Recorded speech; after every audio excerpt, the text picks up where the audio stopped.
While Facebook and YouTube are facing intense backlash for the spread of fake news, Instagram has quietly become a new breeding ground for extremist views. That's according to a new report from The Atlantic, which highlights just how easy it is to fall down a conspiracy theory rabbit hole on the Instagram app, especially for teenagers. Instagram is owned by Facebook, which is struggling to get rid of fake accounts on its site. So joining us now is the author of that story, Atlantic staff writer Taylor Lawrence. Good to see you. Yeah, thanks for having me. So we were just talking about this in a commercial break, how for me, when I read your piece, I was so surprised that this existed on Instagram because I follow generally journalist friends, jeans, like jeans and boots, guitars, and that's about it, right? Yeah. And so I was like, what are all these weird accounts with all this stuff on there?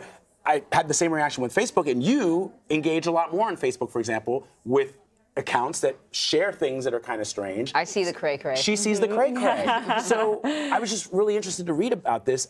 What kind of materials did you encounter? Yeah, well, I mean, I set up, I've probably 30 Instagram accounts and sort of run tests on all of them because I'm a tech reporter. So, you know, as you said, I'm not probably the typical user.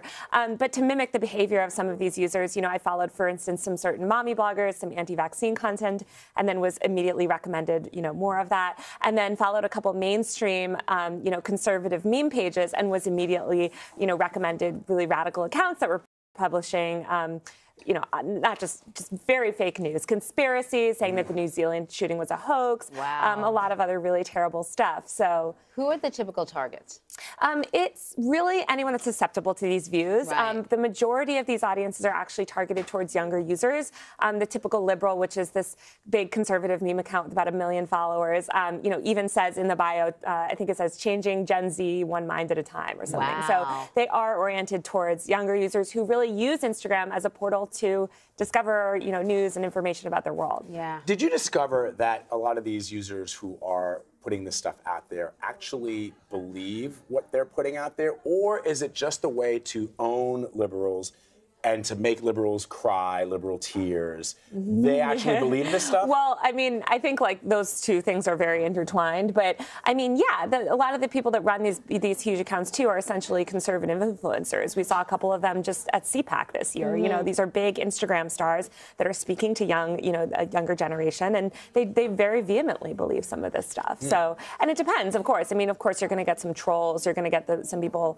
you know, posting bad stuff. But no, especially with the QAnon people on Instagram, I mean, they are very dedicated to that and believe it very strongly. Whenever I sort of read about conspiracy theories in social media, I think about Pizzagate and Reddit and the guy who showed up at the pizza parlor, you know, looking for the basement that didn't exist. And I wonder, are we seeing that sort of stuff here with Instagram? I mean, are people actually acting on some of the stuff that they're digging up on Instagram? Yeah, I mean, they're definitely acting in the sense that they're setting up their own Instagram accounts and they're taking digital action. I mean, I have no idea what they're doing offline, but they're certainly getting radicalized to a point that they're, you know, getting hyper-engaged, following sort of more and more accounts and going deeper down this rabbit hole, which is a problem because it can lead to that kind of offline behavior. I mean, we saw with Facebook during the election, we're talking about bots and whether it's Russians or whatever, but they were actually organizing events that people were showing up to. Right. Yeah. You know? Well, that's not hard to do on Instagram either. So the risk, I guess, is that, look, there have always existed conspiracy theories. There have always been people who've had alternate views of what's happening in this world, whether it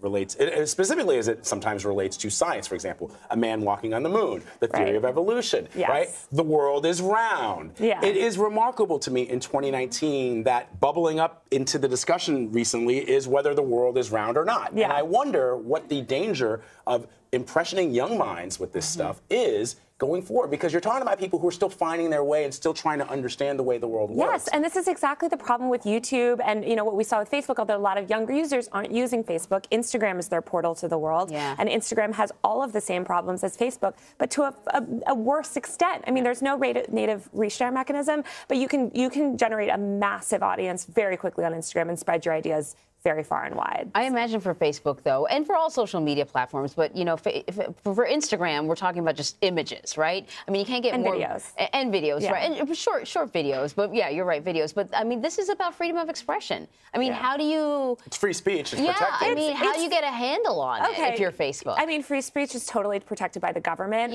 These are at the same point, you know, these are corporations, and they make they decide what goes and what doesn't go on their platform, and they also decide what kind of communities they want to facilitate on that platform. Are they doing anything? No, they're not doing nearly even remotely enough. And we've seen that without media pressure and public backlash, that they won't do anything. Yeah. I mean, Instagram just last week saying we're cracking down on anti-vax stuff, and here we are 2 weeks later. And nothing's been done. Real quick before we let you go, the extremist views you encountered on Instagram, it's both for the right and the left, right? I mean, it just seems to me like there's a lot of talk in the media that it appears generally that these are right-wing views, yes. but they yes. are also weirdo extremists on the left. Let's be clear. There are weirdo extremists that believe in every side. I would say that the one thing to note, though, is that the right-wing sort of internet culture is. I don't want to call it more savvy, but they've been able to garner a wider audience. So there just aren't really there is not really the kind of left side bias. I mean, that's not to say there aren't like hard left anarchist people on Instagram. They're just not very adept at using the platform. And you see so many of these deep internet communities like, Reddit, 8chan, 4chan, they skew very hard right extremists, very nationalist, very white supremacist. And those views have spread more, they've proliferated more. Interesting. Taylor Lorenz, thank you so much. Thank you so much. Great and really interesting information. Israeli Prime Minister